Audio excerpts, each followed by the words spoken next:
ಕರ್ನಾಟಕದಲ್ಲಿ ಚುನಾವಣೆಗಳಿಗೆ ದಿನಗಣನೆ ಶುರುವಾಗಿದೆ. ಇಂಥ ಸಂದರ್ಭದಲ್ಲಿ ಘಟಾನುಘಟಿ ನಾಯಕರುಗಳು ಕರ್ನಾಟಕದ ರಣಕಣದಲ್ಲಿ ಪ್ರಚಾರದಲ್ಲಿದ್ದಾರೆ. ಅಂಥ ಒಬ್ಬ ನಾಯಕರು ನಮ್ಮ ಜೊತೆಗೆ ಇವತ್ತಿನ ಸಂದರ್ಶನದಲ್ಲಿದ್ದಾರೆ.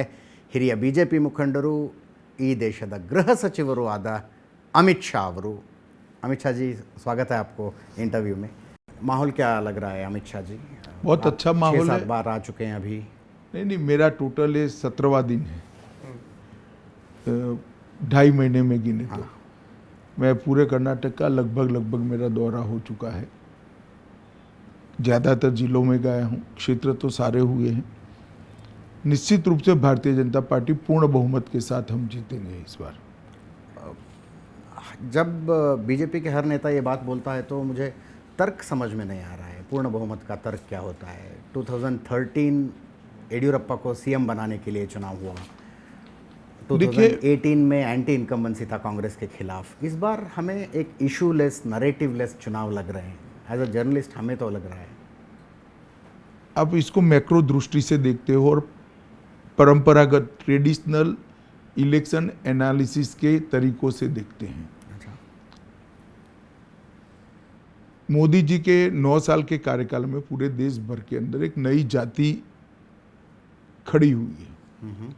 वो जाति का नाम है लाभार्थी का जाति. अच्छा, द बेनिफिशियरीज. कर्नाटक के अंदर लगभग 4,10,000 लोगों को रहने का घर मिला है. मैं उसमें से कुछ लोगों को मिला हूँ सभा के बाद. अच्छा. वो कहते हैं कि 7वीं पीढ़ी के बाद हमारे पास किसी का घर आया, विशेष कर वंजारा कम्युनिटी में 7वीं पीढ़ी के बाद घर आया है. कर्नाटक के अंदर लगभग जल जीवन मिशन के तहत 43 लाख परिवार है जिनके जीवन में पहली बार टैप वाटर आया है, नल से जल आया है और शुद्ध पीने का पानी आया है. कर्नाटक के अंदर 48 लाख परिवार ऐसे हैं जिनके पास 70 साल से शौचालय नहीं था, पहली बार शौचालय आया है. और किसान सम्मान निधि लगभग 54 लाख किसानों को हर साल 10,000 रुपया सीधा कोई कमीशन के बगैर बैंक अकाउंट में ट्रांसफर हो जाता है.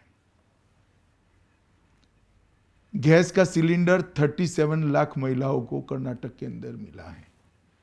और आयुष्मान भारत योजना 1.38 लाख 1.38 करोड़ मतलब 1.38 करोड़ लोगों को 5 लाख तक के स्वास्थ्य का कोई खर्चा ही नहीं करना पड़ता.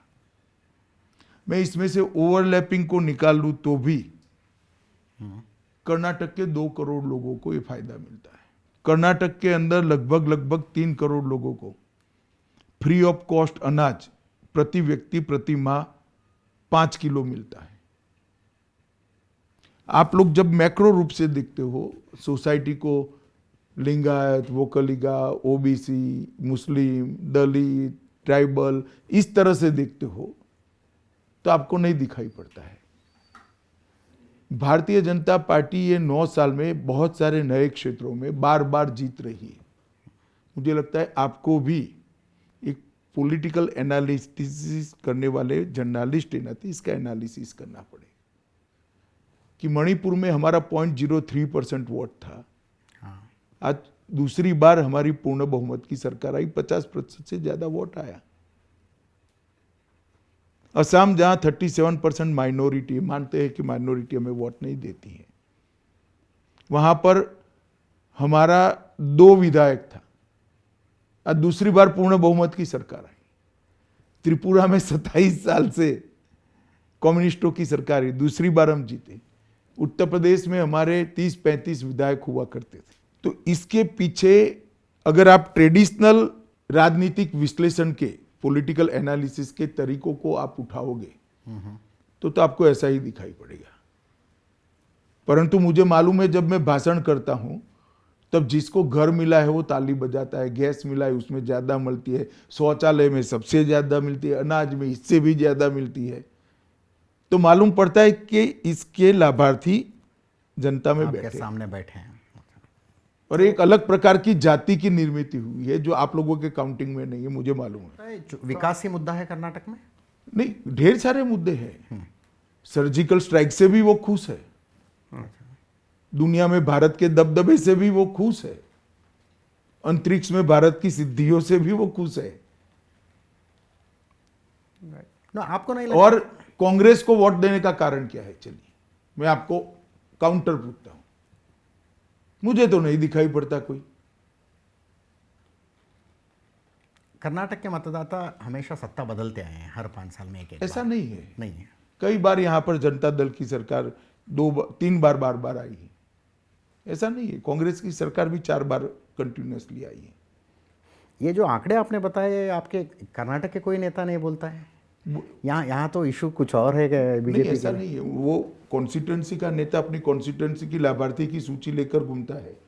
मैं अभी 17 कॉन्स्टिट्यूंसी का मीटिंग करके आया, सबके हाथ में सूची है, हमारे इंचार्ज के पास है, बूथ वाइज है, वो उसका कांटेक्ट करता है। लिंगायत वोट बैंक की टेंशन हो रही है शायद आपको? जरा भी टेंशन नहीं है। कांग्रेस ने ऐसा क्या किया है जिसे लिंगायत उनको वोट देंगे? 2 ही लिंगायत मुख्यमंत्री 70 साल में कांग्रेस ने दिए और दोनों को अपमानित करके निकाल दिया। एक को इंदिरा जी ने किया और वीरेंद्र पाटिल जी को राहुल गांधी जी, राजीव गांधी जी ने एयरपोर्ट पर ही निकाल दिया। हमारे मुख्यमंत्री ही लिंगायत है, येदुरप्पा जैसा टालवट लीडर हमारे पास है। हमारा एक स्टॉन्च बॉन्डिंग है। Question does not arise Lingayat में कोई छेद होने का। येडियुरप्पा हट गए या हटाए गए अभी सवाल वो नहीं है, मगर was it a wrong decision आपको लगता है? जरा भी नहीं। येदुरप्पा ने स्वयं मुझे कहा था कि पार्टी का 75 साल का नियम है, अब पार्टी जब भी चाहे हमें हटाए। हम निर्णय नहीं कर पाए तो थोड़ा लंबा चला। वो जो उद्देश्य होता है कुछ बदलाव का, आपको लगता है दैट इज अचीव्ड? देखिए, उद्देश्य से बदलाव नहीं हुआ है। हमारी पार्टी ऐसी है जिसमें सिर्फ सीएम बनकर कंट्रीब्यूट होता है, ऐसी पार्टी नहीं है। हजारों कार्यकर्ता ऐसे जो कभी चुनाव नहीं लड़ते हैं और हमारे बड़े नेता होते हैं। कुशाभाऊ ठाकरे जी कभी चुनाव नहीं लड़े, हमारे राष्ट्रीय अध्यक्ष थे। हर राज्य में सैकड़ों ऐसे कार्यकर्ता है जो चुनाव लड़ते ही नहीं है। इट डजंट मीन कि उनका कंट्रीब्यूशन नहीं है। येदुरप्पा जी ने स्वयं विधानसभा में कहा था कि आप खुश मत होइए, कांग्रेस को कहा था कि मैं इस बार भी आपको हराऊंगा, अगले बार भी अगर हराने आऊंगा। एक स्पिरिट के साथ येदुरप्पा जी हमारी चुनाव की नेतृत्व कर रहे हैं। लक्ष्मण सवदी और जगदीश शेट्टर जैसे नेता छोड़ के जाना, आपको नहीं लगता थोड़ा दोनों अपनी बारीक सीट पर 30,000 से ज्यादा मार्जिन से हारने वाले? टिकट फ्रॉम मी, और काउंटिंग के बाद मुझे फोन करना। मैं हुबरी के संगठन को 90 के दशक से जानता हूं। हुबरी व्यक्तियों को वोट नहीं देता है, पार्टी को वोट देता है। नहीं, आपको भी पता है कि हुबली सेंट्रल में जगदीश शेट्टर हारेंगे कि जीतेंगे, ये सवाल वो नहीं है। बाकी कॉन्स्टिट्यूएंसी में मतदाताओं पर क्या प्रभाव होगा, सवाल हो। ऐसे नहीं होता। मतदाताओं पर ऐसा भी प्रभाव होता है कि एक व्यक्ति को इतनी बार विधायक बनाए, इतनी बार उप मुख्यमंत्री बनाए, इतनी बार मुख्यमंत्री बनाए, लीडर अपोज, एक बार टिकट नहीं दी, और अब विपक्ष के साथ आइडियोलॉजी के बगैर भारतीय जनता पार्टी का कार्यकर्ता कांग्रेस में जा ही कैसे सकता है अगर वो आइडियोलॉजी बेस्ड कार्यकर्ता है, सेल्फिश नहीं है तो। तभी जा सकता है जब अपने स्वार्थ के लिए राजनीति में तो अपने आप को एक्सपोज कर लिए हैं। जनता ये भी तो देखती है। जनता पत्रकारों की तरह नहीं होती है, जनता व्यक्ति का कैरेक्टर देखती है। गड़बड़ कहाँ पे हुआ? मतलब कम्युनिकेशन में कुछ प्रॉब्लम हुआ? ना, जरा भी नहीं। तय किया था पार्टी ने कि आपको नहीं लड़ाना है, उनको बताया नहीं गया था? बताया गया, मैंने स्वयं बताया कि आपको नहीं लड़ाना है, आपको पार्टी का काम करना चाहिए येदुरप्पा जी की तरह। कोई गड़बड़ नहीं हुई, वो हजम नहीं कर पाए निर्णय को। गड़बड़ का क्या सवाल है? और ढेर सारे लोगों के टिकट नहीं होते हैं, गड़बड़ नहीं है। जगदीश शेट्टर ज्वाइन होते ही कांग्रेस ऐसे बिहेव करने लगी कि उनको बहुत बड़ी ताकत मिल गई। यही इनका दिवालियापन है कि इनके पास नेतृत्व ही नहीं है। अगर भाजपा से कोई आएगा तो ही वो जीतेंगे, वो उन लोगों ने तो स्पष्ट कर दिया शुरू में, चुनाव के शुरुआत में ही स्पष्ट कर दिया कि हमारा नेतृत्व तो जीता नहीं पाता था भाई। ओ चलो अब जगदीश शेट्टर और ये आ गए सऊदी साहब तो हम जीत जाएंगे। इट मीन्स कि आप नहीं जीता पाते हो। लक्ष्मण सवदी एमएलए थे, जगदीश शेट्टर सिर्फ एमएलए बनकर क्या करते थे? उन्होंने बता दिया था कि मैं बोमई के नीचे मिनिस्टर बन मिनिस्टर नहीं बनूंगा। तो पार्टी ने फैसला लिया। ये पूरे 5 साल सऊदी एमएलसी थे। आपने लाभार्थियों के लिस्ट पढ़ रहे थे, किन किन योजनाओं में कितने लाभार्थी हैं, मगर आपके खिलाफ कांग्रेस कंप्लेंट दर्ज की है कि आपने लोगों को डरा रहे हैं कि कम्युनल क्लैशेस हो जाएंगे अगर कांग्रेस आ जाएगी। उसकी ज़रूरत क्या थी अमित शाह जी? नहीं, मैं डरा नहीं रहा भाई, मैं वास्तविकता बता रहा हूँ। इस देश के कम्युनल क्राइसिस का इतिहास निकाल लो, 90% कम्युनल क्राइसिस कांग्रेस के शासन में हुए। आपको भी आंकड़ों का स्टडी करना चाहिए। 90%। अच्छा, तो आपको ये उनका रिकॉर्ड है, मैं रिकॉर्ड बताता हूं जनता को। तो आप कर्नाटक की इसमें जनता डराने की क्या जरूरत है?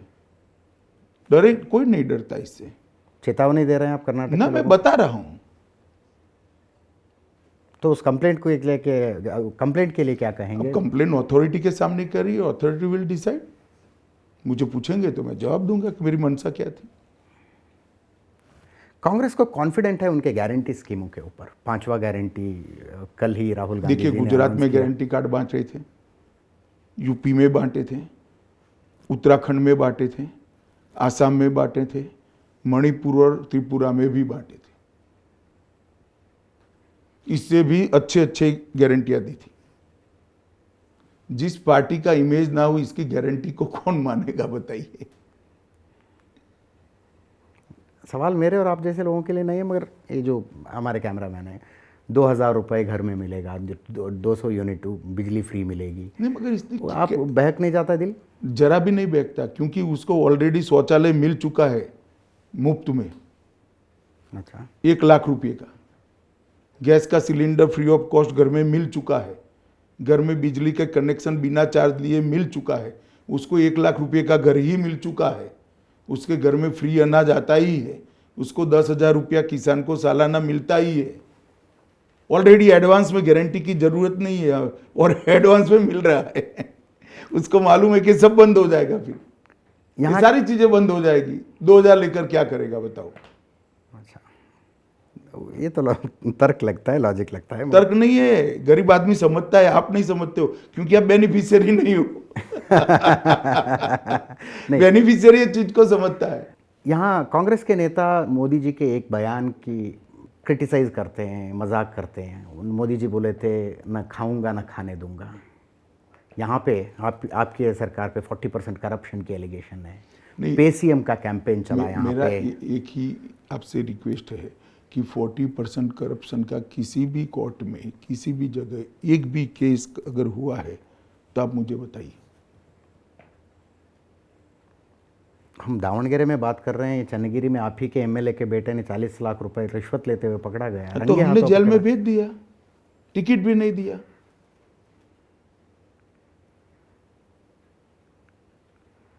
फ्रेज बनाना बहुत सरल है, जनता ऐसे नहीं मानती भाई। जनता सोचती है, क्योंकि रोज अनुभव आता है। करप्शन एक मुद्दा नहीं है आपके हिसाब से कर्नाटक के? हमारी सरकार के खिलाफ नहीं है करप्शन। मुद्दा कांग्रेस अध्यक्ष और बाकी के लोगों के सामने जो एलिगेशन है इसका है। अगर डेवलपमेंट पे इतना ही भरोसा था तो ये रिजर्वेशन के डिसीजंस इतने जल्दी जल्दी में लिए गए हैं? नहीं, जल्दी जल्दी में नहीं लिए, जरूरत थी उनकी? लेट लिए हैं। नहीं, चुनाव के इतने जल्दी सुनिए में ना, जल्दी नहीं लिए हैं, लेट लिए हैं। बहुत लेट हो गया, जल्दी ले लेना चाहिए था। इस देश का संविधान, इस देश का कॉन्स्टिट्यूशन धर्म के आधार पर रिजर्वेशन की मान्यता ही नहीं देता है। अगर 4% रिजर्वेशन धर्म के आधार पर मिला है माइनॉरिटी को, तो वो रद्द हो जाना चाहिए, और हमने कर दिया। थोड़ा लेट हो गया, ये बात सही है आपकी। 1 साल पहले करना चाहिए था। मामला सुप्रीम कोर्ट में है, और ठीक है, सुप्रीम कोर्ट इस पर विचार करेगी। ये रिवर्स तुष्टीकरण लगता है कि कुछ लोगों को। वो 4% रिजर्वेशन दे के तुष्टीकरण कर रहे थे, आप उसको छीन के तुष्टीकरण कर रहे हैं। ऐसा है, देना या लेना दोनों चीजें संविधान के आधार पर होनी चाहिए। मैं और आप दोनों एक बात पर एग्री होंगे कि संविधान के आधार पर देश चलना चाहिए। हमारे संविधान की कोई भी धारा में अगर रिलीजन बेस रिजर्वेशन का प्रोविजन हो तो कांग्रेस का कोई भी नेता मुझे बता दे। और अगर नहीं बता सकता है तो वो जस्टिफाई करे कि हमने किस चीज के लिए दिया था। इसको तुष्टीकरण कहते हैं। हमने तो करेक्ट किया है। और आपने तेलंगाना में बोला कि अगर वहां पे अधिकार में आएंगे तो वहां भी बिल्कुल, मुस्लिम रिजर्वेशन गैर संवैधानिक है। ओबीसी जातियां जो होती है, मुसलमानों में ओबीसी जातियां होती है, उसको रिजर्वेशन मिलना चाहिए। मुस्लिम एज सच नहीं मिलना चाहिए, हिंदू एज सच नहीं मिलना चाहिए, क्रिश्चियन एज सच नहीं मिलना चाहिए। कोई कास्ट अगर बैकवर्ड है तो उसको मिलना चाहिए, मगर मुस्लिमों को रिजर्वेशन देंगे, हिंदुओं को रिजर्वेशन देंगे, कल को तो कोई सरकार आएगी सारे हिंदुओं को रिजर्वेशन, चलो कर सकते हैं क्या? नहीं कर सकते हैं। सवाल तो आपका ये है कांग्रेस को पूछने का कि आपने करा कैसे था। वो तो क्रेडिट लेते हैं उनका। तो मैं यही कहता हूं, इसी को तुष्टीकरण कहते हैं। 4% मुसलमानों को मुसलमानों का रिजर्वेशन लेके आप उक्कलिगा को 2% और लिंगायत को 2% दे रहे हैं। नहीं, ऐसा है, आप पूरी चीज को समझे ही नहीं है। ये तीनों एक ब्लॉक में थे। 4% रद्द किया तो बाकी की 2 ब्लॉक को 2% मिल गया। हमने किसी का बढ़ाया नहीं, बाय डिफॉल्ट बढ़ा है। मगर हाँ, 2% वोकलिगा का और 2% लिंगायत का बढ़ा है। अभी कांग्रेस परसों सिद्धरामैया बोल रहे हैं कि वो अधिकार में आएंगे तो 70% तक रिजर्वेशन की रेंज बढ़ा देंगे। देखिए, आपको भी मालूम है, मुझे भी मालूम है, सुप्रीम कोर्ट का 9 जजों का एक जजमेंट है, 9 जज की बेंच का, कि नहीं कर सकते हैं। कौन मानेगा सिद्धरामैया जी की बात को? उनको भी मालूम है, मगर वो नाराज है तो ऐसी ऐसी चीजें बोलते रहते हैं। कुछ चीज़ें ऐसे भी बोले कि लिंगायत मुख्यमंत्री के बारे में, वो भी सोच समझ कर ही बोले हैं। सोच समझकर। हाँ, वो नाराज है तो नाराजगी व्यक्त कर रहे हैं अपनी। इससे थोड़ी ना कांग्रेस का फायदा है। और खरगे जी का स्टेटमेंट कैसे देखते हैं आप? जहरीला सांप बोले प्राइम देखिए, कोई खरगे जी पर नहीं है, कांग्रेस के सारे नेता मोदी जी के खिलाफ इतनी नीचे स्तर की भाषा का उपयोग करते हैं। एक जमाने में सोनिया जी ने मोदी जी को खून का सौदागर कहा था, मौत का सौदागर कहा था। प्रियंका जी ने उनको नीची जाति का बता दिया था। ये आपके कांग्रेस के कोई एमपी है, हरिप्रसाद बी के, उन्होंने कुछ कहा था। मणिशंकर अय्यर ने कुछ कहा था, खरगे जी ने कहा। मगर जब भी कहा है वो चुनाव निश्चित रूप से हम जीते हैं, तो मुझे तो एक शुभ संकेत दिखाई पड़ता है। टोटल। और इन्होंने विड्रॉ भी किया शायद। हाँ, उनको मालूम पड़ गया है कि पब्लिक में बहुत रिएक्शन। चुनाव का ये डिस्कोर्स का स्तर बढ़ना चाहिए। We deserve a better discussion in elections, we as a voter. नहीं, मैं मानता हूं, मगर अकेली भारतीय जनता पार्टी नहीं कर सकती है, सभी ने बढ़ाना पड़ेगा। कार्यकर्ताओं में जोश कम दिखाई दे रहा है, ऐसा कोई सवाल ही नहीं है भाई। मैं तो घूम कर आया, आपके कैमरामैन भी वहाँ होते होंगे, विजुअल देख लीजिएगा। मैं कभी उदगिरी में कौन सा यादगिरी ऐसा रोड शो सोच ही नहीं सकता। हाँ, पॉलिटिशियंस को पता लग जाता है लोगों को रिएक्शन देके कि माहौल कैसा है। कभी सकलेशपुरा में जो रोड शो हुआ, मैं सोच ही नहीं सकता। हसन की सकलेशपुरा सीट है, इस पर ऐसा रोड शो हो सकता है। मेरे पास तो स्टेटिस्टिक है भाई, सीटों का बैकग्राउंड भी मैं जानता हूँ। बहुत कुछ और ये दोनों सीटों पर मैंने पहले कार्यक्रम किए हैं। अच्छा, यादगिरी में भी किया है, सकलेशपुरा में भी किया है, और इस बार भी कर आया हूँ। बहुत कॉन्स्टिट्यूएंसीज ऐसे हैं डिसिडेंट्स का आपको थोड़ा सरदर्द हो सकता है। देखिए, ये तो सभी पार्टियों का सरदर्द है, परंतु भारतीय जनता पार्टी की वोट बैंक आइडियोलॉजी और नरेंद्र मोदी के साथ जुड़ी हुई है। बहुत लोग नाराज़ हो गए जिनको टिकट नहीं मिला और जिनको टिकट रिजेक्ट हो गया, सिटिंग एमएलएस। नहीं, स्वाभाविक है, नाराज होंगे। ये तो बहुत स्वाभाविक प्रक्रिया चुनाव के वक्त होती है और हर पार्टी को फेस करनी पड़ती है। तो चुनाव पर असर नहीं होगी पार्टी? कांग्रेस में ज़्यादा नाराजगी हुई, क्या होगा बताओ तो? रिबेल भी ज्यादा है उनके। स्वयं कांग्रेस के बड़े नेता सिद्धरामैया जी भी नाराज है। अब क्या करेंगे बताइए? मोदी जी- उनके स्टेटमेंट को सिर्फ आप एनालिसिस कर कर हर रोज एशिया नेट पे बताइए कि इनका आपका एनालिसिस क्या है इनके स्टेटमेंट का। 7 दिन के 7 स्टेटमेंट और आपका एनालिसिस बताओ। एक मेरे इंटरव्यू के बाद बताना जरा कार्यक्रम करके half an hour program on Siddaramaiah statement. वो तो करते रहते हैं, आपके लोग भी ऐसे स्टेटमेंट करते हैं। आज यत्नाल जी बोल दिए विश्वकन्या सोनिया वो गांधी ठीक जी है, को। वो सोनिया जी के लिए बोले। सोनिया ये जी तो के लिए। कांग्रेस को नुकसान करने वाले 7 दिन एक स्टेटमेंट दिए हैं। दिक्कत कांग्रेस को ये होती है, वो बार बार सवाल भी पूछती है कि मोदी को इतना बार क्यों लेके आते हो आप कर्नाटक में। This is not a parliament election, this is विधानसभा चुनाव है। एक बात समझ लीजिए, लोकतंत्र में चुनाव डेमोक्रेसी का सबसे बड़ा उत्सव होता है। नरेंद्र भाई देश के प्रधानमंत्री है और देश में कहीं पर भी चुनाव हो उनको जाना चाहिए। कांग्रेस को आदत पड़ी है मनमोहन सिंह की, जिनकी सभा ही नहीं हो सकती थी। अब हम क्या कर सकते हैं बताइए। मोदी जी को लोग सुनने आते हैं तो वो जाते हैं, मनमोहन सिंह जी को कोई सुनने नहीं आता था तो नहीं जाते थे। डेवलपमेंट की बात कर रहे थे आप अमित शाह जी। हम दावणगेरे में बैठे हैं, पानी का बहुत दिक्कत है यहाँ पे। महदाई, आप बोल रहे बहुत कुछ किया है हमने, कांग्रेस वाले बोले कुछ भी नहीं हुआ है। महदाई, कलसा बंडोरी जो गोवा के साथ लड़ रहे हैं हम। देखिए ऐसा है कि मैं क्या कह रहा हूँ, कांग्रेस क्या कह रहा है, इसका कोई महत्व नहीं। जो हुआ है वो रिकॉर्ड पर हुआ है। महदाई में डिस्प्यूट लगभग रिजोल्व हुआ है, पूरी दुनिया जानती है। कलसा बंडूरी का भी काम हो चुका है, अपर कृष्णा का भी काम हो चुका है, सब लोग जानते हैं। जेडीएस ये कहती है कि ये सब अगर समस्याएं खत्म होना चाहिए तो रीजनल पार्टी ही आना चाहिए, नेशनल पार्टी से कुछ नहीं होगा। क्योंकि उनको हर पार्टी के लिए गोवा में भी कुछ इंटरेस्ट होता है, कर्नाटक में भी कोई इंटरेस्ट होता है, तमिलनाडु और कर्नाटक में इंटरेस्ट होता है। नहीं, मगर जब डिस्प्यूट 2 राज्यों के पास है तो रीजनल पार्टी कैसे रिजॉल्व करेगी? क्योंकि they don't have anything to lose in other state. मगर दूसरा स्टेट मानेगा ही नहीं, कैसे रिजॉल्व कैसे होगा? झगड़ते रहो। उनका अपना स्टेटमेंट ही ऐसा है कि वो परिणाम नहीं ला सकते। मैं ऐसा नहीं मानता, वो ऐसा मानते हैं। वो मानते हैं। हम सब बेंगलुरु में रहते हैं। देखिए साहब, पूरी कर्नाटक की जनता अब जान चुकी है कि जेडीएस को वोट मतलब कांग्रेस को वोट। जेडीएस कैसे सरकार बना सकती है बताओ?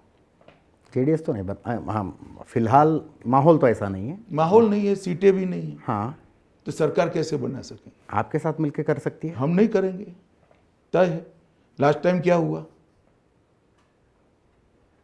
लास्ट टाइम आप थोड़ा देरी से पहुंचे देवेगौड़ा। नहीं, हमने ऑफर ही नहीं किया है।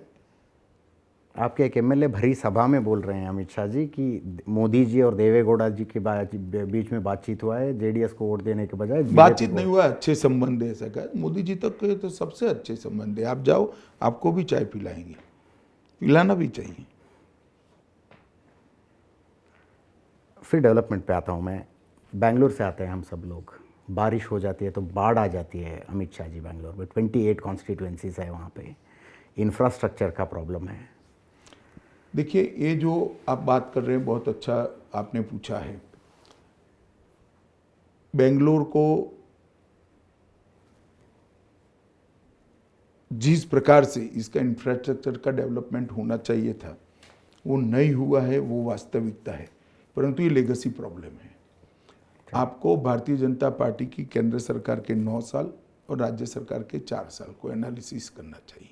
ये 9 साल में क्या हुआ वो मैं जरा आपको बताना चाहता हूँ। बेंगलुरु के अंदर सबसे पहले लगभग 13,000 करोड़ रुपया हमने बेंगलुरु मेट्रो के लिए दिया है।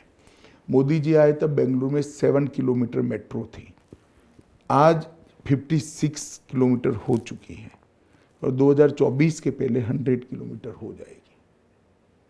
100 किलोमीटर मेट्रो आपको एक्सेप्ट करना ही पड़ेगा कि ट्रैफिक के प्रॉब्लम को रिजॉल्व करती है।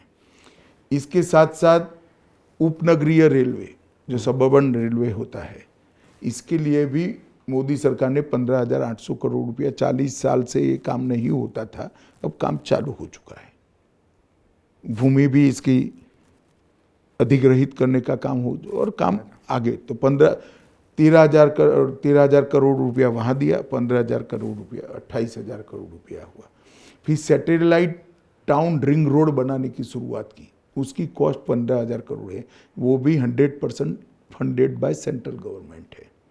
तो और 15,000 करोड़ रुपये, करीब करीब 42,000 करोड़ रुपया होंगे। बेंगलुरु शहर के व्यापक विकास के लिए और 9,600 करोड़ दिया है, जिसमें फ्लाईओवर, अंडरपास, ट्रैफिक मतलब ट्रेन है वहाँ पर, ऊपर नीचे से यातायात की व्यवस्था, इसको किया है। अमृत नगरोत्थान योजना के तहत हमने और 6,000 करोड़ रुपया बेंगलुरु शहर के लिए दिया है और इसके 35 प्रोजेक्ट ऑलरेडी कंप्लीशन के कगार पर है। कावेरी जल आपूर्ति योजना के तहत बेंगलुरु शहर के पीने के पानी के लिए 5500 करोड़ रुपया भारत सरकार ने दिया है। बाढ़ मुक्त बेंगलुरु के लिए 1813 करोड़ रुपया हमने दिया है, कर्नाटक सरकार बेंगलुरु कॉरपोरेशन निकालेगी, तो ये लगभग 5,000 करोड़ रुपया होता है। और बेंगलुरु ग्रामीण से मांड्या का नेशनल हाईवे, इसका निर्माण 1,900 करोड़ रुपये से हमने शुरू किया है। बेंगलुरु का नया हवाई अड्डा और नया टर्मिनल हमने बना दिया 1,500 करोड़ रुपया से खर्चे से। कुल मिलाकर 75,000 करोड़ रुपया हमने ये 9 साल के अंदर बेंगलुरु के लिए खर्च करने का शुरू कर दिया है। काफी कुछ खर्च कर चुके हैं, परंतु आपकी बात सही है, ये लेगेसी प्रॉब्लम है। मेरा इतना ही कहना है कि हमने हमारे समय में जो हमें समय मिला एज अ सेंट्रल गवर्नमेंट और एज अ स्टेट गवर्नमेंट, तो 9 साल वहाँ और 4 साल यहाँ, इसमें हमने जरा भी कोताही नहीं की है। हमने प्लानिंग भी किया है, बजट भी दिया है और प्लानिंग को इम्प्लीमेंट भी किया है। एक सवाल का जवाब मैं थोड़ा डिटेल में जानना चाहता हूँ अमित शाह जी।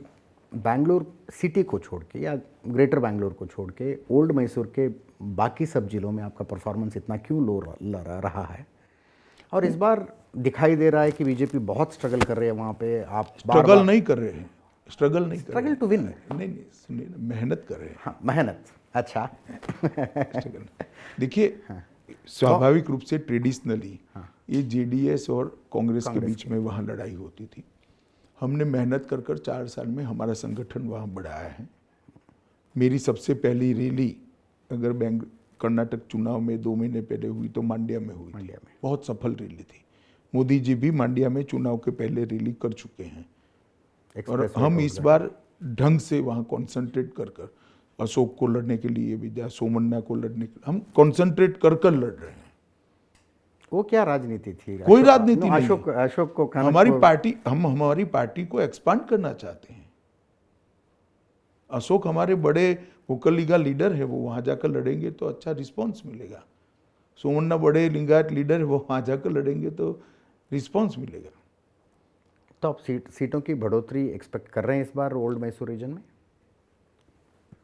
सीटें तो जरूर बढ़ेगी, मगर मैं इतना कह सकता हूं कि अगले चुनाव में हमारे लिए वीक एरिया नहीं होगा, सीटें भी बढ़ेगी।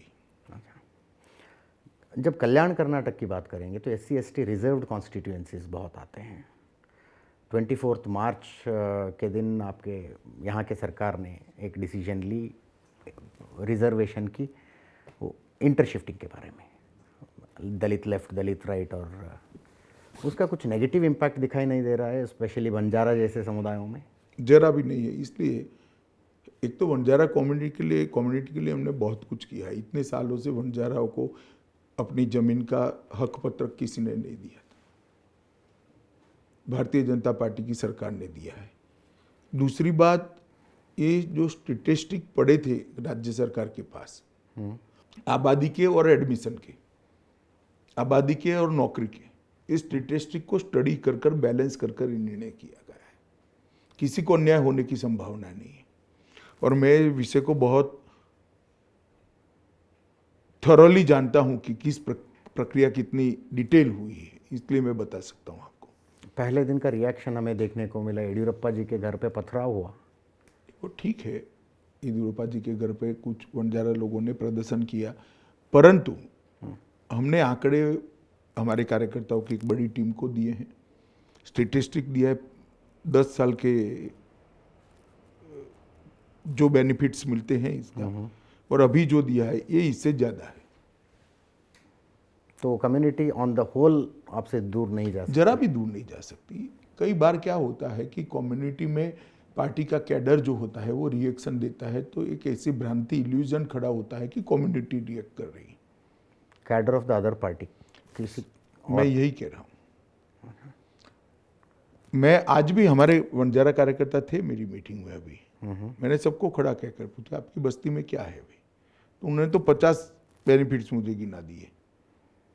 इस तरह का माहौल नहीं है, इतना सरल नहीं है। और अगर यही थ्योरी है तो लेफ्ट पूरा हमारे पास आ जाना चाहिए। अगर आपकी थ्योरी सही है तो ऐसे नहीं होता है, ना वो पूरा हमारे साथ आएगा ना ये पूरा चला जाएगा। नहीं, मुझे कांग्रेस पार्टी से किया गया सर्वे दिखा है, आई मीन आई तो फिर लेफ्ट का क्या सर्वे था कांग्रेस पार्टी का? वो तो साफ ही हो गए फिर तो। अगर रिजर्वेशन से ही होता तो लेफ्ट और राइट का हमने बढ़ाया है तो दोनों कांग्रेस तो साफ हो गई फिर तो। उन्होंने तो दलित वोट की चिंता ही नहीं करनी चाहिए, आशा भी नहीं रखनी चाहिए। यहाँ का सरकार रिजर्वेशन पे उतना डिपेंडेंट क्यों हो गया अमित शाह जी? डिपेंडेंट नहीं है। गुजरात में एग्रीकल्चर, एक सेकंड, क्या सरकार का सामाजिक न्याय को ढंग से करना दायित्व नहीं है क्या? आप रिजर्वेशन को क्यों चुनाव के चश्मे से देखते हो? ये सरकार का दायित्व है। ये निर्णय पहले भी लिया जा सकता था। मैं कहता हूं ना, लेट हो गया। मुस्लिम रिजर्वेशन को 1 साल पहले खत्म कर देना चाहिए था, थोड़ा लेट हो गया। वो ठीक है, लेट हुआ तो और लेट कर दे क्या?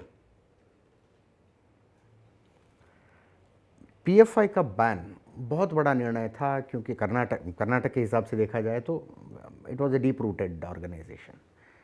उसका नेशनल सिक्योरिटी पे कुछ इम्पैक्ट दिखाई दे रहा है आपको? कितना बड़ा निर्णय था आपके हिसाब से ये? देखिए, बहुत बड़ा निर्णय है, मैं मानता हूँ देश के हित में निर्णय है और देश की आंतरिक सुरक्षा को सुनिश्चित करने के लिए बहुत महत्वपूर्ण निर्णय है।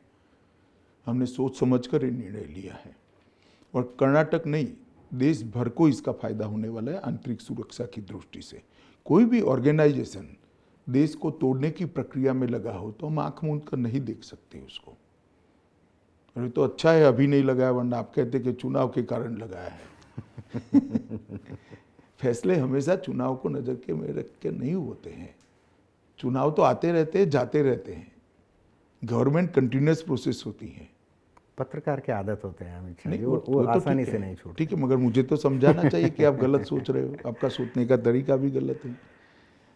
पीएफआई पर बैन से न केवल दक्षिण भारत, पूरे भारत के अंदर देश की आंतरिक सुरक्षा सुनिश्चित होगी। मुझे पूरा भरोसा है और कर्नाटक को भी बहुत बड़ा फायदा होने वाला है इससे।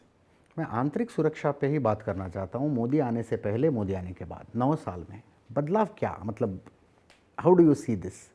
आप देखिए, तो गृह सचिव है इस देश। देखिए, नॉर्थ ईस्ट में हिंसा के सारे आंकड़े थे, इसमें 70% की कमी हुई है। 8000 लोग हथियार डालकर सरेंडर हो चुके हैं। 9 अलग अलग आतंकवादी ग्रुप सरकार के साथ कल ही मैंने एक समझौता किया, समझौता कर चुके हैं। कश्मीर में धारा 370-35 से चली गई है। कश्मीर में भी 6% हिंसा का रेट रह चुका है, 6% हाईएस्ट से। पथराव की घटनाएं लगभग 0 हो चुकी हैं। आतंकवादी मारे जाते थे, 50-50 हजार लोगों के जनाजे निकलते थे। आपने कभी ये आपके टीवी में दिखा नहीं सकते हो क्योंकि निकलते नहीं है। पथराव भी नहीं दिखा सकते हो क्योंकि पथराव होता नहीं है। नक्सली हिंसा 20% बच गई है, 100 थी वहां से 20%। और पीएफआई पर बैन से लेकर ये अभी अभी जो पंजाब में हुआ, इसमें हमने एनएसए लगाया, बाकी सारे कठोर कदम उठाए पंजाब सरकार के साथ लेकर। आंतरिक सुरक्षा के मामले में बहुत अच्छा सुधार हुआ है। इस बीच सतपाल मलिक का एक statement, how do you see that, कैसे देखते हैं उसको? देखिए, इस स्टेटमेंट को अगर सतपाल जी गवर्नर रहते हुए देखते तो इसकी क्रेडिबिलिटी थी। अगर ये देश के विरुद्ध का कोई काम उनको नजर में आया तो उन्होंने क्यों नहीं बोला उस वक्त? अच्छा, आपको पूछना चाहिए उनको कि साहब उस वक्त क्यों नहीं बोले आप, तो आप तो राष्ट्रभक्त व्यक्ति हो। और राष्ट्रभक्ति अचानक 7 साल के बाद क्यों जागी है, जबकि चुनाव आया है। तो आपको लगता है कि देश सुरक्षा के विषय में भी पॉलिटिक्स बहुत चलता है? ऐसा नहीं है। देश की जनता इस तरह के स्टेटमेंट से ना प्रभावित हो। देश की जनता को वास्तविकता मालूम है। नॉर्थ ईस्ट में अभी 3 चुनाव थे, तीनों चुनाव में हम जीत गए। भारतीय जनता पार्टी रिपीट हुई। तो लोगों को मालूम है कि आंतरिक सुरक्षा अच्छी है। नेशनल इश्यूज कुछ और होते हैं, स्टेट इश्यूज कुछ और होते हैं। बीजेपी पे आरोप यह है कि नेशनल इश्यूज को स्टेट इलेक्शन में लेके आते हैं। वो मोदी सेंट्रिक इलेक्शन करना चाहती है, प्रेसिडेंशियल टाइप इलेक्शन करना चाहती है। नहीं, मोदी जी हमारे नेता है। मोदी जी की लोकप्रियता का हमें फायदा होगा ही होगा और होना भी चाहिए। परंतु मैंने अभी बेंगलोर का पूरा डेवलपमेंट, आपने पूछा तो आपको गिना दिया। ये सेंटर का इश्यू है क्या? मैंने इतने सारे लगभग 5 करोड़ बेनिफिशियरियों की सूची आपको बताई। ये कर्नाटक के बाहर के नहीं, कर्नाटक की बाउंड्री में है। मैं अभी जहाँ बैठा हूँ वहीं का आपको बता दूँ। मानो कितने बड़े निर्णय कर्नाटक के लिए हमने किए। New Mangalore port authority 3800 crore रुपया हमने दिया है। 10 लेन बेंगलुरु मैसूर एक्सप्रेसवे 8000 करोड़ रुपया दिया है। बेंगलुरु चेन्नई एक्सप्रेसवे 17,000 करोड़ रुपया दिया है। बेंगलुरु हैदराबाद एक्सप्रेसवे 31,000 करोड़ रुपया दिया है। बीदर कुलबर्गी बेल्लारी 7,600 करोड़ रुपया दिया है। Bengaluru Chennai Mysore high speed rail corridor को हमने मंजूर किया है। शिवमोगा और कलबुर्गी में नए एयरपोर्ट बन रहे हैं। हसन, विजयपुर, कोलार, रायचूर, इस सब जगह पे नए एयरपोर्ट प्लान किए हैं। तो इस सेंटर का नहीं है, ये यहीं का है और यहाँ की जनता को मालूम भी है। दक्षिण भारत के राज्यों में एक और इमोशनल इशू होता है अमित शाह जी, हिंदी इम्पोजिशन का। एनईपी मातृभाषा शिक्षण के लिए बहुत जोर दे रही है, ये सब। उसके बीच में समूह कर्नाटक में कोशिश चलती है कि बीजेपी को हिंदी पार्टी करके कोशिश कुछ भी करे, कन्नड़ भाषा के लिए सबसे ज्यादा अगर किसी ने किया है तो भारतीय जनता पार्टी ने किया। IAS, IPS, all India service की सारी एग्जामिनेशन मोदी जी आने के बाद कन्नड़ में देने की शुरुआत हुई। हमने सारे एग्जामिनेशन के अंदर कन्नड़ को, सब भाषाओं को किएगा, अकेले कन्नड़ नहीं, शेड्यूल लैंग्वेज सारी करी। अभी CRPF के एग्जामिनेशन में कन्नड़ को इंट्रोड्यूस कर दिया। हमने तो कन्नड़ का व्याप बढ़ाया है। हमारा तो आग्रह है सभी स्थानीय भाषाओं में पढ़ाई लिखाई भी होनी चाहिए और अभिव्यक्ति भी होनी चाहिए। मगर एक बात मुझे बनाइए, प्रियंका गांधी यहां आएगी तो कौन सी भाषा में बोलेगी? हिंदी में। हिंदी में। तो फिर ये हिंदी इम्पोज कर रही है क्या? इम्पोज करना नहीं होता है। मैं गुजरात से आता हूं, कन्नड़ जानता नहीं हूं, तो मैं हिंदी में बोलूंगा भाई, बट नेचुरल है, स्वाभाविक है। नहीं, अब भारतीय जनता पार्टी की सरकार ने स्थानीय भाषाओं को बढ़ावा देने के लिए जितना किया है, इतना कोई सरकार ने आज़ादी के बाद नहीं किया है। मेडिकल की एग्जाम हमने कन्नड़ में कर दी, गुजराती में भी कर दी, मराठी में भी कर दी, मतलब सारी ऑल शेड्यूल लैंग्वेजेस। फिर इंजीनियरिंग की एग्ज़ाम हमने कर दी। फिर IAS, IPS, all India services की एग्ज़ाम हमने कर दी। अब कांस्टेबल लेवल की एग्ज़ाम भी हमने सारी भाषाओं में कर दी। तो कन्नड़ माध्यम में पढ़ा हुआ, SSC पढ़ा हुआ व्यक्ति भी अब एग्ज़ाम दे सकता है, पहले नहीं दे सकता था। पहले सिर्फ हिंदी और अंग्रेजी में ली जाती थी, ये कांग्रेस के समय से हिंदी और इंग्लिश में ही ली जाती थी। अब मुझे बताइए, ग्रामीण कन्नड़ लड़का कैसे एग्जाम देगा? वो जो कन्नड़ मीडियम में पढ़ा है, अब वो दे सकता है। ये तो हमने किया है भाई। अगर बीजेपी पूर्ण बहुमत से सरकार बनाती है तो मुख्यमंत्री कंटिन्यू होंगे कि बदलेंगे? नहीं नहीं, अभी तो चुनाव चल रहा है, ये मुख्यमंत्री है ही हमारे। हाँ। पहले एक बात स्पष्ट कर दो कि हमने मुख्यमंत्री के नेतृत्व में यही मुख्यमंत्री हमारा चुनाव को लीड कर रहे हैं। अब चुनाव के बाद जो सरकमटेंसेस होंगे, हमारी मेजोरिटी होगी, उस वक्त पार्टी विचार करेगी। सर्वेस तो बहुत करवाते हैं आप, कितने नंबर का उम्मीद है? देखिए, मैं सर्वे में हमेशा कार्यकर्ताओं का पर ज़्यादा भरोसा करता हूँ। ज़्यादातर चैनलों का सर्वे भारतीय जनता पार्टी के लिए ऐसा होता है, चुनाव होता है तब हमें पीछे दिखाते हैं, चुनाव बीच में आता है तो थोड़ा और इम्प्रूव हो गया, चुनाव के दिन हमें बरोबर करते हैं, एग्जिट पोल में जीत जाएंगे शायद ऐसा बताते हैं और अंत में हम जीत जाते हैं। आप सारे सर्वे का स्टडी करो, मैं तो राजनीति का विद्यार्थी हूं, मैं करता हूं। कितने सीटों का उम्मीद है सर? मैं मानता हूं हाफवे मार्क पर +15 से कम नहीं रहेंगे हम, मैं मिनिमम बता रहा हूं। अच्छा, अगर मेजॉरिटी नहीं होगी तो कोई सवाल ही नहीं मेजोरिटी न होने का। मैं तो घूमता हूं भैया नीचे, जनता को मिलता हूं, देखता हूं, इसका रिस्पॉन्स देखता हूं। 100% मेजोरिटी भारतीय जनता पार्टी की होने जा रही है। 2018 में मैंने ही इंटरव्यू किया था अमित शाह जी, आपने यही वाक्य बोला था। नहीं ठीक है, हम कितना आए? 106 आए। 104। हाँ, सबसे बड़े हम थे। Your single largest. नहीं, 106 थे, हमारे ही 2 प्रत्याशी निर्दल थे, कुल मिलाकर 106 आए थे। हम 6 सीट दूर रहे थे, कोई ऐसा इतना बड़ा अंतर नहीं आया था। तो फिलहाल जेडीएस से कुछ सवाल? फिलहाल नहीं, कभी नहीं। मैं तो कर्नाटक की जनता को विनती करना चाहता हूं कि जेडीएस को वोट मतलब कांग्रेस को वोट, आप आपका वोट तय करिए।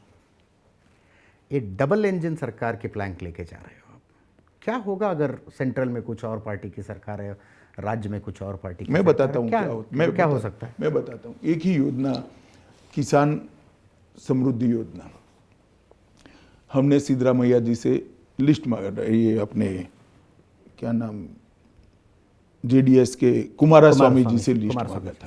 पहले सिद्धरामैया जी, किसान सम्मान का, किसान सम्मान निधि का 17 लाख लोगों का लिस्ट भेजा था, आज वो 54 लाख है। उनको भय था कि मोदी जी का चेक अगर डायरेक्ट किसान के अकाउंट में जाएगा तो हमारी पॉसिबिलिटी कम हो जाएगी। समझ में आता है ना डबल इंजन सरकार का फायदा क्या है। इसी तरह से घर का लिस्ट भी बढ़ जाता है, इसी तरह से आयुष्मान भारत का लिस्ट भी बढ़ जाता है, बेनिफिशियरी का लिस्ट बढ़ता है, एक बट नेचुरल है। मानो केजरीवाल जी अभी आयुष्मान भारत योजना चालू नहीं करे क्योंकि डबल इंजन सरकार नहीं है, ममता बनर्जी चालू नहीं करे क्योंकि डबल इंजन सरकार ने, उनको भय है कि 5 लाख का स्वास्थ्य का बीमा मिल जाएगा तो थोड़ी तकलीफ होगी। अगर भाजपा सरकार होती तो भेज देती। कर्नाटक बीजेपी में आप गुजरात मॉडल लाना चाहते हैं क्या? गुजरात में जिस तरह की टिकट बांट होती है, गुजरात में जिस तरह टिकट डिनाई होता है, you want to experiment the same thing in Karnataka BJP? ऐसा है, भारतीय जनता पार्टी हमेशा टिकट में बदलाव करती है। हमारा 20% टिकट बदलने का रेशियो पहले से है। ये गुजरात का ये चर्चा चली यहाँ पे गुजरात मॉडल का। चर्चा जो चली, मैं आपको वास्तविकता बताता हूँ।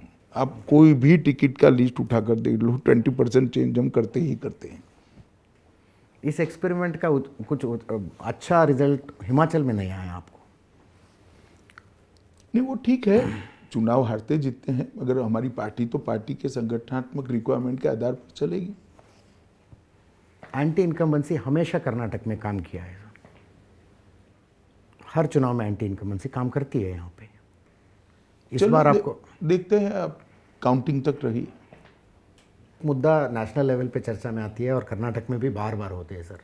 सीबीआई, ईडी, आईटी का दुरुपयोग कर रही है केंद्र सरकार करके। मैं किसी से बात कर रहा था कांग्रेस वालों के, बोला कि अभी मोदी आना बाकी है और अमित शाह, योगी आएंगे तो रुख बदल सकता है, ऐसा बोला। तो कांग्रेस वाले बोल रहे थे हाँ मोदी आएंगे, अमित शाह आएंगे, योगी आएंगे, ईडी आएगी, आईटी आएगी, सीबीआई आएगी, वो सब चुनाव लड़ेंगे बीजेपी के तरफ से, ऐसा कुछ। देखिए क्यों है? इस सालों से हो रहा है, मैं इसको जस्टिफाई करना नहीं चाहता। अगर ये गलत है तो अदालत में जाना चाहिए। गए थे? गए तो अदालत जो करेगी वो होगा। वो ईडी अदालत के परव्यू के बाहर नहीं है, ना सीबीआई है। उनके समय में भी ढेर सारे लोगों पर केस किए थे, सारे लोग अदालत में गए थे, कोई काले कपड़े पहनकर नहीं निकला था। चुनाव के नज़दीक आते ही डीके शिव कुमार का कुछ केस की डेवलपमेंट हो जाता अरे है। उनके पर 3 साल पहले केस हुआ था भाई। डीके शिव कुमार कहाँ चुनाव के नजदीक बात करते हो, कितने साल हो गए? 3-4 साल पहले हुआ था केस, तब से तो दाढ़ी बढ़ाई है। दाढ़ी उड़ाई है, लगता है उनका कुछ प्रतिज्ञा है। मालूम नहीं क्या है वो तो। क्योंकि तो बहुत साल हो गए, चुनाव के नजदीक नहीं हुआ है। 2024 लोकसभा चुनाव से पहले 3 और प्रमुख राज्यों के चुनाव होने वाला है सर। हम हमारे मजबूत राज्य हैं, हम अच्छा परफॉर्म करेंगे। अभी तो चुनाव की देर है, वहाँ पर नजदीक आएंगे तब बात करेंगे। परंतु 24 के चुनाव का मैं देश भर में दौरा करता हूँ, मैं नैरेटिव देख रहा हूँ और जनता का रिस्पांस भी देख रहा हूँ। 24 के चुनाव में हम फिर से एक बार 300 से ज़्यादा सीटों के साथ मोदी जी प्रधानमंत्री बनेंगे, सुनिश्चित है। मैं देश भर में घूमता हूँ और लोकसभा के चुनाव के लिए ही घूमना मैंने शुरू किया है अभी तो। अच्छा, इसलिए मुझे पल्स मालूम है। तो आपको यकीन है कि मई 13 को बीजेपी के लिए एक आशादायक दिन होगा, अच्छा दिन होगा? हाँ हाँ, अच्छा, हम निश्चित रूप से पूर्ण बहुमत के साथ सरकार बनाएंगे। बहुत अच्छा दिन होगा हमारे लिए। ಧನ್ಯವಾದ ಅಮಿತ್ ಶಾ ಜಿ. ಇತನೇ ದಿನ नमस्कार आपको. जी, नमस्कार। ಇದಾಗಿತ್ತು ಕೇಂದ್ರ ಗೃಹ ಸಚಿವ ಅಮಿತ್ ಶಾ ಅವರ ಜೊತೆಗಿನ ವಿಶೇಷ ಸಂದರ್ಶನ. ಇನ್ನೊಂದು ಕಾರ್ಯಕ್ರಮದೊಂದಿಗೆ ನಿಮ್ಮೆದುರಿಗೆ ಮತ್ತೆ ಬರ್ತೀನಿ. ನೇರ, ದಿಟ್ಟ, ನಿರಂತರ ಸುದ್ದಿಗಾಗಿ ನೋಡ್ತಾ ಇರಿ ಏಷ್ಯಾನೆಟ್ ಸುವರ್ಣ ನ್ಯೂಸ್.